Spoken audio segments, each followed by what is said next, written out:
Me tocó una vez conmemorar el 23 de agosto en Ushuaia, Sí. con un grupo bastante nutrido de jujeños que viven allí, y te digo que es impresionante el sentimiento, la emoción, cómo brota la identidad jujeña, especialmente en un día como hoy, que es como el día máximo, ¿no?, de nuestras glorias en el pasado. Sí, incluso hacen una quema también, estábamos viendo algunas Sí. imágenes de hace algunas horas de una quema simbólica también que se hicieron, Sí. ¿no? En el lugar, como para que los residentes de esa provincia, que son jujeños, bueno, tienen esa intencionalidad también, ¿no?, de remarcar lo Sí. importante que fue para nuestra lucha de independencia como país el 23 de agosto.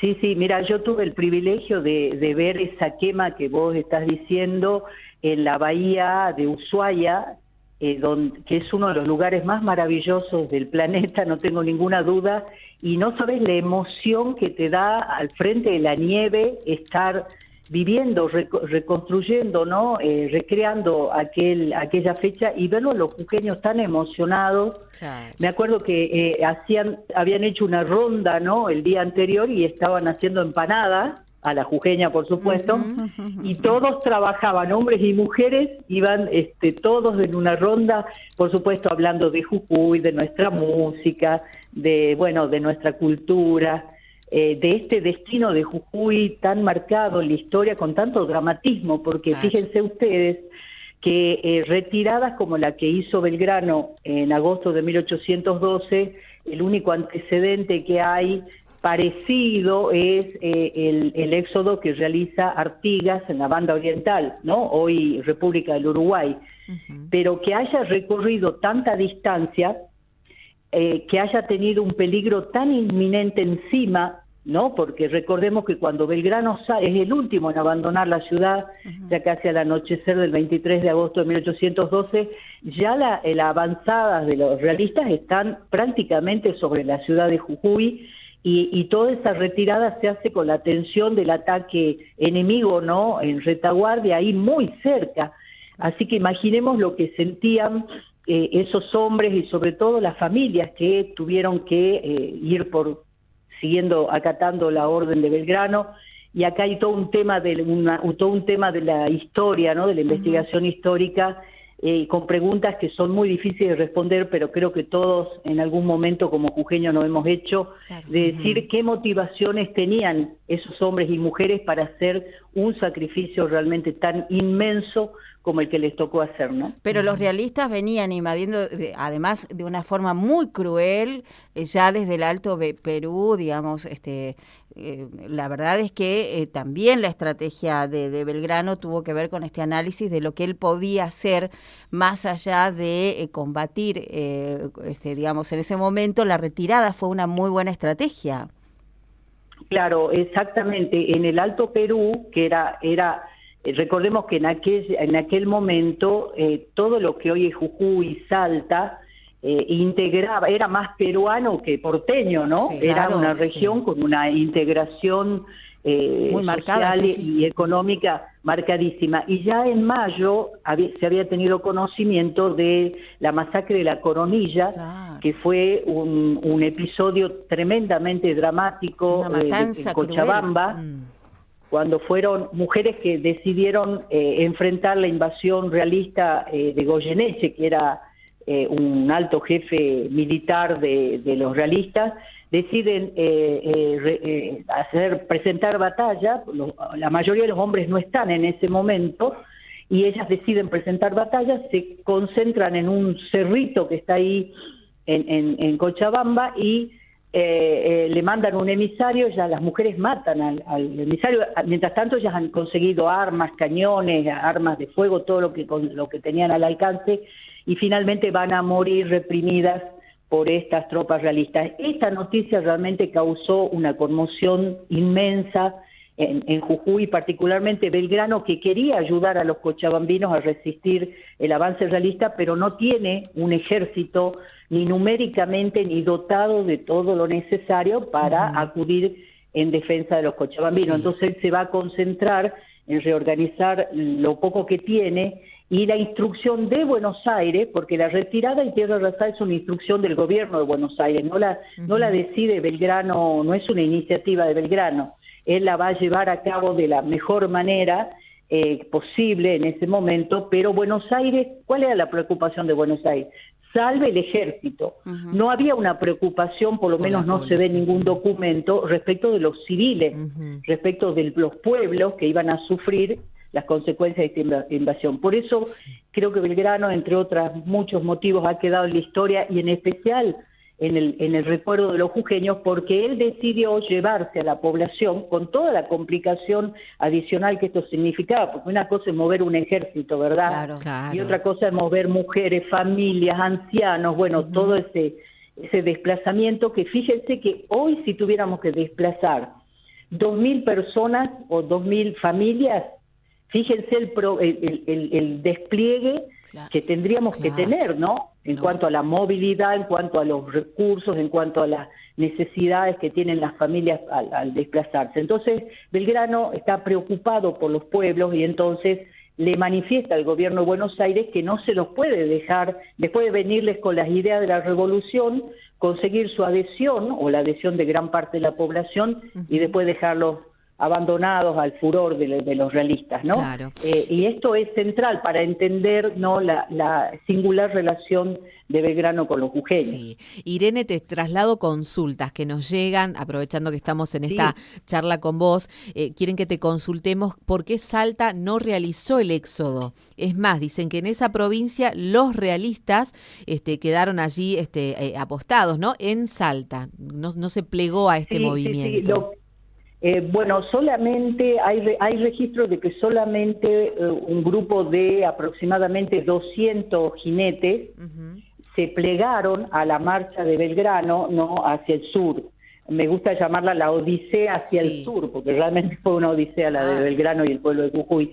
Y el resto de la población, desde un comienzo que Belgrano dicta el bando, el gobernador de entonces de Salta empieza a poner un montón de objeciones y a decir que es imposible, que no se puede. Entonces, la explicación que tenemos a esto es que en Salta era una mayoría importante la que adhería a la corona española. Y tenía sus grandes diferencias políticas con la Revolución de Buenos Aires. Recordemos que la Revolución de Mayo, que va a dar lugar a la Guerra de la Independencia, es una revolución que nació en el puerto. Claro. Se va luego a extender al resto de las provincias interiores. Claro. Exacto. Esto no quiere decir que no hubiera gente que pensaba esa situación que se vivía de opresión de la corona española de siglos, y esta situación de acefalía gravísima que se había planteado desde 1808, cuando el rey Fernando VII de España es tomado prisionero o cae o está en manos de Napoleón Bonaparte. Y cómo se produce una cefalía, que es lo que las juntas en todas las colonias españolas van a tratar, la llamada primera junta en nuestra historia, van a tratar de cubrir esa cefalía, y ahí empieza la experiencia y la tentativa de autogobierno, que es lo que los sectores realistas van a combatir. Pero volviendo a Salta, está acreditado que cuando llegó Pío Tristán, fue recibido con fiestas en la ciudad de Salta. Mucho español. Había un elemento realista. Recordemos que Salta había sido una capital virreinal, ¿no? De la intendencia de Salta del Tucumán. Era una ciudad grande, muy importante, que movía una gran actividad comercial, con un gran poderío económico, y bueno, beneficiarios más importantes de ese régimen del monopolio y de ese sistema comercial eran justamente los realistas, que estaban favorecidos, ¿no?, por ese orden económico, y contra eso va de alguna manera, por supuesto, también la revolución. Ahora, Irene, también se dice que algunas familias en Jujuy no fueron parte del éxodo por este mismo motivo. ¿Eso se referencia o hay referencias que comprueben realmente que había algunas familias acomodadas, o como quieras llamarlo, con integrantes españoles, o que realmente estaban a favor de los realistas, no reconocían una independencia? Claudia, tenemos varias evidencias muy importantes e incuestionables. Primero, que cuando llegan los realistas a Jujuy luego de la retirada de Belgrano, solamente hay 3 vecinos para constituir el cabildo realista, ¿no? Porque cuando se iban los patriotas y avanzaban las invasiones realistas, se constituían cabildos no realistas, y cuando se iban los realistas y volvían los patriotas, retomaban, digamos, los cabildos patriotas. Esto siempre funcionó así a lo largo de la guerra. Bueno, en este 1812 no había más que 3 vecinos para constituir el cabildo realista, y en los documentos de los propios realistas se da cuenta una y otra vez que la falta de vecindario, ¿no? A veces está escrito así, la falta de vecindario impide hacer una cosa u otra, ¿no? Tareas o acciones que necesita hacer el gobierno realista en el territorio de Jujuy. Sí, y además, bueno, por esa referencia estamos seguros y sabemos que no todas las familias en forma completa siguieron a Belgrano. Había sectores realistas, es más, Belgrano dice que en Jujuy había realistas, en Jujuy y Salta se refiere, ¿no? Ajá, había realistas que llamaban a los tiranos que invadan el territorio.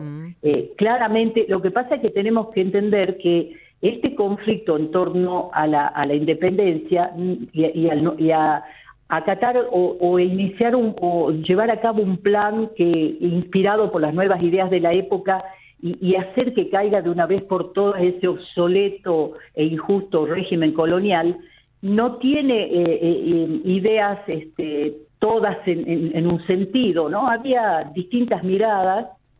Hay gente como Belgrano que está desde un comienzo segurísimo de que este es un cambio que va hacia la independencia, pero no todos los sectores, no toda la sociedad estaba convencida que era la mejor salida. Claro. En ese momento, ¿no? Irene, te consulto también, más inquietudes que nos aportan, si podés comentar, por favor nos dicen sobre los Patriotas Decididos, ese grupo de jujeños que actuó en la retaguardia, participando solo en el combate Las Piedras, dicen en la batalla de Tucumán y Salta. Justamente Belgrano, uno de los grandes problemas que tiene cuando llega en mayo de 1812 a Jujuy es que su ejército no llega a... Hay distintas cifras, ¿no? Pero me parece una cierta, plausible, creíble, que no tenía más de 800 hombres en condiciones de pelear. Él mismo lo dice en todos los informes que permanentemente le hace a Buenos Aires. Entonces había una necesidad grande de poder aumentar la cantidad de efectivos. Entonces él dicta un bando de reclutamiento de tropas y ahí aparecen jóvenes jujeños. Algunos historiadores nos hablan de jóvenes de la élite, ¿no?, de Jujuy, cuyas familias se le ofrecen a Belgrano para que integren su ejército. Y así se constituye este cuerpo, que era un cuerpo de caballería integrado por jóvenes. Algunos nos hablan 17, 16, 17 años en adelante, y ese cuerpo de los decididos de la patria de Jujuy es efectivamente, como vos marcabas, el que tiene su bautismo de fuego en el combate de Las Piedras, previamente a la batalla de Tucumán y Salta. Y van a seguir integrando el ejército de Belgrano. Por ejemplo, el coronel José Mariano Iturbe se integra, jujeño, se integra a los decididos y va a estar hasta la culminación de la Guerra de la Independencia, llevando, ¿no?, la espada, levantando la espada de los revolucionarios. Efectivamente, lamentablemente hay pocos estudios sobre los decididos. Sería muy lindo poder contar más, pero también un poco se mezcla, ¿no?, a veces la leyenda con la historia. Claro. Pero lo que no hay ninguna duda era que era un cuerpo de caballería de jóvenes que están haciendo su primer adiestramiento militar. No eran jóvenes experimentados en la guerra. Claro. Y van a estar, algunos de ellos, como Diego de Pueyrredón, van a entregar su vida, ¿no?, por esta causa de la independencia. Y siguen luchando con Belgrano, por supuesto, en las batallas de Tucumán y Salta, que posibilitadas por el éxodo y que salvaron a la revolución en ese atolladero, en ese abismo que se encontraba en 1802. Qué interesante. Bueno, Irene, te agradecemos como siempre tu tiempo, y la verdad que volver a recordar todo lo que pasó, lo que significó para el país este éxodo jujeño y cómo se dio según los hechos y los documentos que obviamente existen, es muy importante, ¿no? Y es muy importante hablar de estos temas en los medios de comunicación y reflejarle a la comunidad cómo contar nuestra historia, ¿no? Por supuesto, los medios tienen un papel protagónico en la divulgación de nuestra historia, que ¿por qué lo hacemos? No solamente es importante porque a muchos nos gusta imaginar este pasado, ¿no? Con mayor razón si ha sido un pasado heroico y con tanta trascendencia en la historia de nuestro país. Pero además de eso, conocer nuestro pasado nos ayuda siempre a entender nuestro presente y también a pensar un futuro.